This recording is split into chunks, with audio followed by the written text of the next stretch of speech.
Hi, I'm Dr. David Purvis. Let me ask you a quick question. Do you feel stuck? Now, as a practicing psychologist, many of the clients that come to see me are stuck. Obviously, they're stuck. If they weren't stuck, they wouldn't seek out a psychologist or therapist to help them to become unstuck. Being stuck's uncomfortable. In my attempt to help people to become unstuck, I've explored various reasons that people get stuck in the first place. And one of the reasons that people stay stuck, and this might apply to you, is that they use what I call unconscious control strategies.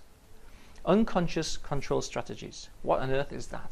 Well, let's keep it simple.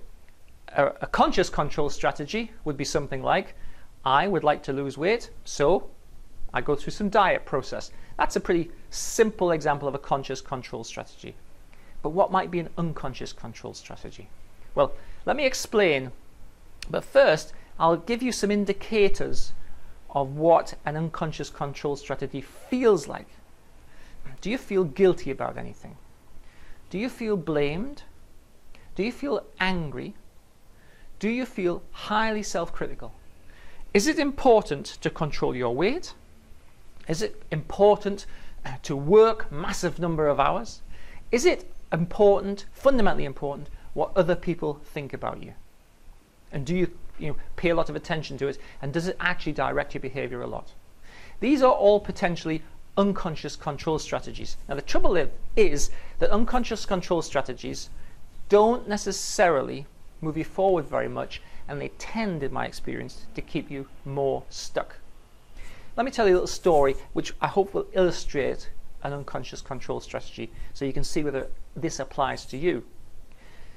Many times in my practice, I see people who have had very serious road traffic accidents, and it's left them with quite serious physical consequences. And it might be a year, 2 years, 3 years down the line since the accident. They may have had a year or 2 years of physical rehabilitation, and they will have lost their earnings during that period.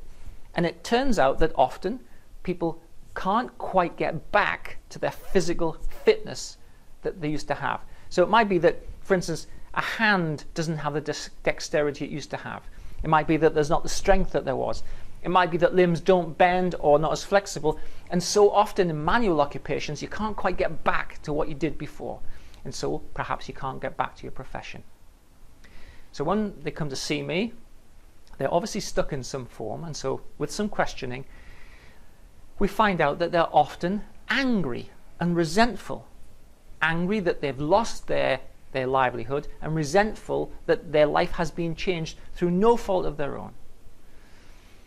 So I'll say something like, well, what would it mean if you were to give up your anger? And often they say, if I gave up my anger, it would be as if the person who caused the accident got away with it. If I gave up my resentment at the way my life has changed, it's as if it had no effect on them at all. So in essence, the anger makes my client feel as if they're almost punishing the other person. They're almost making them pay in some respects for causing the accident. But the reality is, the other person, the person who caused the accident, is oblivious to any of this. They're getting on with their lives. They genuinely know nothing about all of this, usually. I would call that an unconscious control strategy. Because if you were to say to the person, do you want to be angry? They'd say, no, I don't want to be angry. So that would be conscious control. I don't want to be angry, but I can't help it. I have to be angry. That's an unconscious control strategy in my view. Now, it's a sticker, and because it's unconscious, it's difficult to manage yourself. Often it takes a little bit of help just to find your way through this process so that you can actually move on from anger, resentment, guilt, blame, shame, whatever it is. It often takes a little bit of help just to move on. In Reading, where I am, it's winter, and I was walking down by the river the other day, and the river was going quite quick because of all the rain in it, so it's flowing fast. And then I saw a duck in the middle of the river. It was exactly stationary, staying exactly where it was, with the whole river moving fast. I could see, however, that the duck was pedaling like mad under the water to remain stationary. Now, I don't know why it wanted to remain stationary, but there you are, that's what it was doing. But that's like being stuck. it takes a lot of effort. You've got to pedal like mad. It takes a lot of energy, psychological energy and physical energy even, to remain in the same place when the whole world is moving on. And that's why being stuck is a problem, because it's not a passive state, it's an active state, but it's non-productive. You don't get anything from it, it just keeps you in the same place. Human beings are not meant to remain stationary. We're meant to move, and we're meant to react and adapt and go on with things.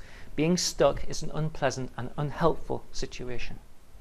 So, are you using any unconscious control strategies? If you feel stuck, ask yourself, do I feel shamed, blamed, angry, resentful, disillusioned? Using strong negative admonitions of low self-esteem or low self-worth? Do I need to do something? It's absolutely important that something's done. Does the house have to be clean? Do I have to work 16 hours a day? What is it that I'm using as an unconscious control strategy to help me to feel in control, but actually it's doing exactly the opposite and stopping me from having genuine, real control, conscious control? Ask yourself the question. It's an interesting question to ask. It might be provocative, but it also might be useful, because when you bring an unconscious control strategy into consciousness, then and only then do you have the opportunity to identify it, challenge it, and change it. Thanks for taking the time to watch and listen. I'm Dr. David Purvis.